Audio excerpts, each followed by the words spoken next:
This is a shield machine invented in England over 190 years ago. It was inspired by the ship maggot. This bug has two small, symmetrical white shells on its head. It uses the jagged edges of the shells to cut through hard wood. As the maggot pushes forward, the hole gets deeper and deeper. To prevent the damp wood from collapsing and crushing itself, it secretes a sticky substance. The substance gradually hardens to form a tough, protective shell. The way tunnels are built is now safer. But because the front of the shield is so narrow, the two workers can only dig 3 meters a day, even if they work around the clock. That's too slow. So the engineers enlarged the shield with 36 iron frames, so the front of the shield could accommodate 36 workers. For every meter they push forward, they build strong tunnels out of cement and bricks like maggots on a ship. But there's a problem when the new shield is digging fast. The tunnel supports couldn't withstand the pressure of the rock, and the tunnel collapsed. So engineers used multiple sections of ductile steel beams stacked on top of each other to form an arch, and tied each section together with steel clips, so that when the tunnel was crushed, the steel beams would shrink and stack together to form a stronger arch. Although the shield machine revolutionized engineering in 1825, digging still had to be done by hand. So progress was slow. It wasn't until 1833 that Britain's railroad was blocked by a huge mountain. To minimize the distance, the engineer decided to build a tunnel through the mountain instead of around it. But the inside of the mountain was full of limestone, making it difficult to dig with picks and shovels. So the engineer came up with a bold idea using explosives to blast a tunnel through the mountain from both ends.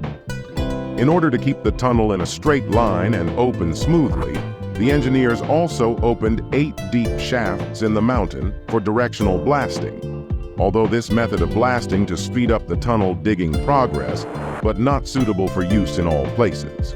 For example, underwater tunnel blasting shock waves will tear the soil layer and cause the river to back up.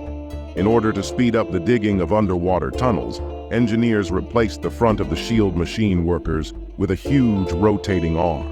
It's fitted with razor-sharp iron teeth that pulverize rock into tiny pieces. As the machine pushes forward, the debris falls onto a conveyor belt and is transported out of the tunnel.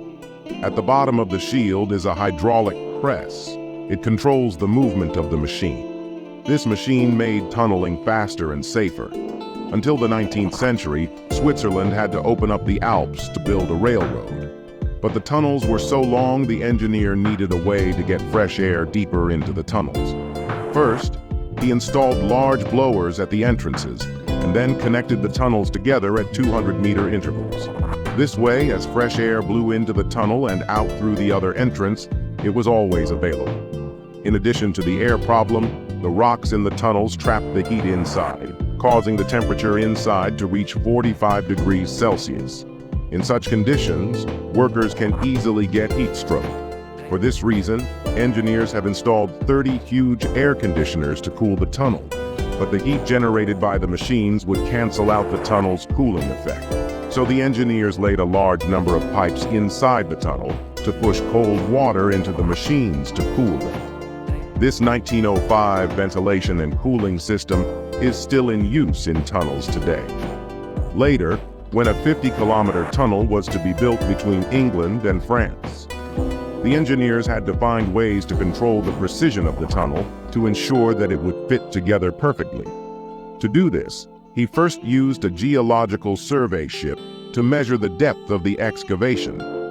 Then he calculated a perfect route and then input the coordinates into the laser. This way, the two tunnels could be aligned by simply following the laser's guidance. In 1990, the two tunnels were finally aligned with a margin of error of less than 2 centimeters. Then, shortly after the Swiss tunnel was completed, there was an accident. The train caught fire in the tunnel, making it difficult for passengers to escape the 50 kilometers of tunnel. Engineers built an emergency train station in the tunnel. In the event of a fire, passengers could enter a fire escape and take another train out of the tunnel. And so the longest tunnel in the world was completed.